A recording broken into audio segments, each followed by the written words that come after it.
नमस्कार दोस्तों, कहानी कथा के चैनल पर एक बार फिर से आप सभी का भरपूर स्वागत है।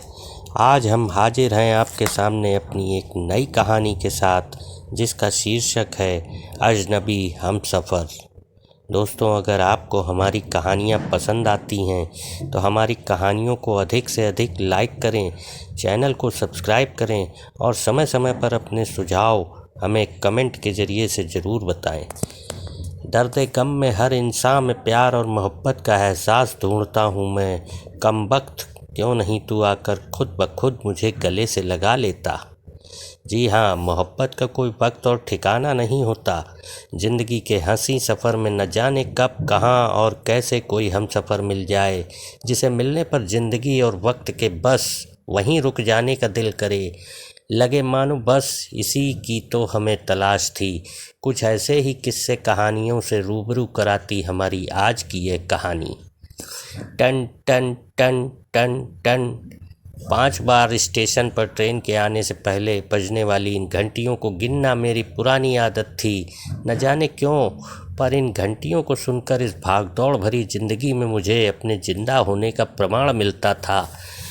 आज भी इसी एहसास के बीच में आगरा से दिल्ली तक का ये सफ़र पूरा कर रहा था। खैर, ट्रेन स्टेशन पर आ चुकी थी और ट्रेन में जल्दी चढ़कर पूरी सीट पर अपना कब्जा जमाने की पुरानी प्रथा को लोग आज भी पूरा कर रहे थे।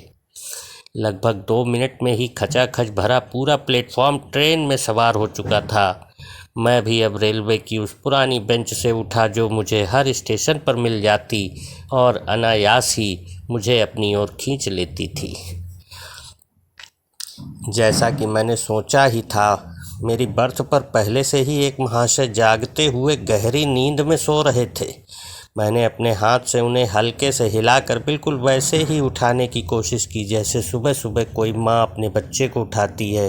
हालांकि उन्होंने भी मेरा पूरा साथ देते हुए छोटे बच्चे की ही तरह नींद के आगोश में अपने पैरों को थोड़ा सा समेटकर बिना उन्हें परेशान किए चुपचाप वहाँ बैठ जाने का इशारा किया। खैर, भारतीय होने की परंपरा का निर्वहन सफलतापूर्वक हो चुका था, इसलिए मैंने थोड़ी कड़क आवाज़ में कहा, भाई साहब, यह मेरी सीट है। पहली आवाज़ में ही गहरी नींद से उठकर उन्होंने मुझे गुस्से से इस कदर देखा जैसे बस आज मेरी ज़िंदगी का आखिरी दिन हो, और अपना कंबल लेकर ऊपर की बर्थ पर चढ़ गए। ऐसा मेरे साथ अक्सर ही होता है, इसलिए मुस्कुराकर मैं अपनी बर्थ पर बैठ गया और हमेशा की तरह नावल पढ़ने लग गया जो मैंने अभी अभी स्टेशन के बुक स्टॉल से ख़रीदी थी। ट्रेन को स्टेशन छोड़े लगभग 20 मिनट हो चुके थे और अब तक मैं अपनी नावल के लगभग 8 पन्ने पढ़ चुका था। तभी मेरी नज़र सामने के कंपाउंड में बैठी एक लड़की पर पड़ी। हल्के पीले रंग का सूट पहने वह मुझे कुछ परेशान सी दिखी। उसके चेहरे को देखकर लग रहा था जैसे वह थोड़ी घबराहट में है। ऐसा लग रहा था जैसे वह बिना टिकट यात्रा कर रही हो। बार बार पीछे मुड़कर वह टीटी के न आ जाने के बारे में सोच रही थी। शायद सोच रही थी कि टीटी को थोड़े बहुत पैसे देकर कुछ निपटारा कर लेगी। सामान के नाम पर उसकी गोद में महज एक छोटा सा बैग था। फिर थोड़ी देर बाद वह खिड़की की ओर हाथ रखकर सो गई और मैं भी अपनी नावल पढ़ने में व्यस्त हो गया।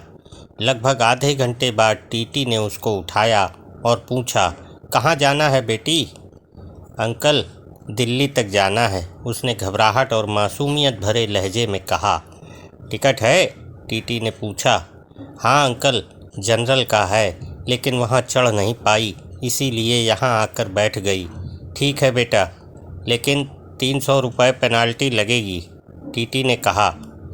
लेकिन अंकल, मेरे पास तो 100 रुपये ही हैं। लड़की की आंखें अब थोड़ी सी भीग चुकी थीं। ये तो गलत बात है बेटा, पेनाल्टी तो भरना ही पड़ेगा, टीटी ने कहा। सॉरी अंकल, मैं अगले स्टेशन पर जनरल डिब्बे में चली जाऊंगी। मेरे पास सच में 100 रुपये ही हैं। कुछ परेशानी आ गई, इसलिए जल्दबाजी में घर से निकल आई और ज़्यादा पैसे रखना भूल गई। बोलते बोलते वह रोने लगी। आखिरकार टीटी को उस पर दया आ गई और उसने 100 रुपये का चालान बनाकर उसे दिल्ली तक के सफ़र की अनुमति दे दी। टीटी के जाते ही उसने आंसू पोंछे और इधर उधर देखा कि कहीं कोई उसे देखकर हंस तो नहीं रहा। फिर उसने अपने बैग से मोबाइल निकाला और किसी को फ़ोन किया कि जल्दबाजी में वह पैसे रखना भूल गई और अब उसके पास बिल्कुल भी पैसे नहीं हैं। कैसे भी करके दिल्ली स्टेशन पर उसे कुछ पैसे भिजवा दे, नहीं तो वह समय से गांव पर नहीं पहुंच पाएगी। इतना सब कुछ सुनने और समझने के बाद मेरे मन में एक ही बात बार बार आ रही थी कि हो न हो यह लड़की किसी न किसी मुसीबत में ज़रूर है। न जाने क्यों उसकी मासूमियत देखकर मैं उसकी ओर खींचा चला जा रहा था। मन कर रहा था कि उसके पास जाकर इंसानियत के नाते उसकी मदद करूं और कहूं कि तुम परेशान मत हो और रो मत, लेकिन एक अजनबी के लिए इस तरह से सोचना और उसके पास जाकर उससे बात करना भी बहुत ज़्यादा अजीब था। उसके चेहरे से ऐसा लग रहा था जैसे उसने सुबह से कुछ खाया पिया भी ना हो और अब तो उसके पास पैसे भी नहीं बचे थे। इतना सोचकर मेरे मन में फिर से विचारों का उथल पुथल शुरू हो गया था। बहुत देर तक उसे इस तरह से परेशानी में देखने के बाद मैं कुछ उपाय सोचने लगा जिससे उसकी मदद भी कर पाऊँ और उसकी पहचान में भी ना आऊँ। बहुत देर तक सोचने के बाद जिस नावल को मैं पढ़ रहा था उसके आखिरी पन्ने पर मैंने लिखा, बहुत देर से तुम्हें परेशानी में देख रहा हूँ।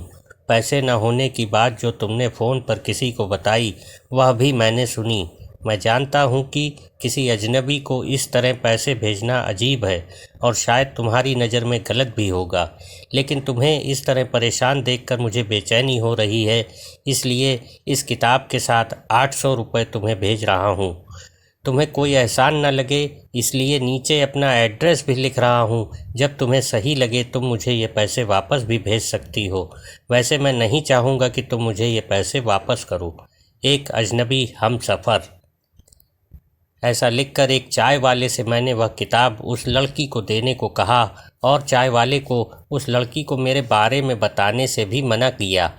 किताब और उसमें रखे पैसे मिलते ही लड़की ने मुड़कर इधर उधर देखा, लेकिन अब तक मैं अपनी बर्थ पर कंबल ओढ़कर सो गया था। उसे ट्रेन के उस डिब्बे की भीड़ में कोई भी नहीं दिखा जो उसकी ओर देख रहा हो। थोड़ी देर बाद कंबल का एक कोना थोड़ा सा हटाकर मैंने उसकी ओर देखा। पैसे पाकर अब उसके चेहरे पर एक चमक आ चुकी थी और सुर्ख पड़े होठों पर एक हल्की सी मुस्कुराहट थी। उस दिन उसकी वह मुस्कुराहट देखकर ऐसा लगा जैसे कई सालों से मुझे बस इसी मुस्कुराहट का इंतज़ार था। उसके चेहरे की उस मासूम सी मुस्कुराहट ने मेरा दिल उसके हाथों में थमा दिया। थोड़ी थोड़ी देर में मैं चादर का कोना हटाकर उसकी ओर देखता। मैं सांसें ले रहा था। पता ही नहीं चला कब मेरी आंख लग गई। जब मैं नींद से जागा तब तक दिल्ली स्टेशन आ चुका था। मैंने उस सीट की तरफ देखा तो वह लड़की जा चुकी थी, लेकिन सीट पर वही कागज़ पड़ा था जिस पर मैंने कुछ लिखा था। मैंने जल्दी से उतरकर वह कागज़ उठा लिया। कागज़ की दूसरी ओर उसने लिखा था, थैंक यू मेरे अजनबी हमसफ़र, आपका यह एहसान मैं ज़िंदगी भर नहीं भूलूंगी।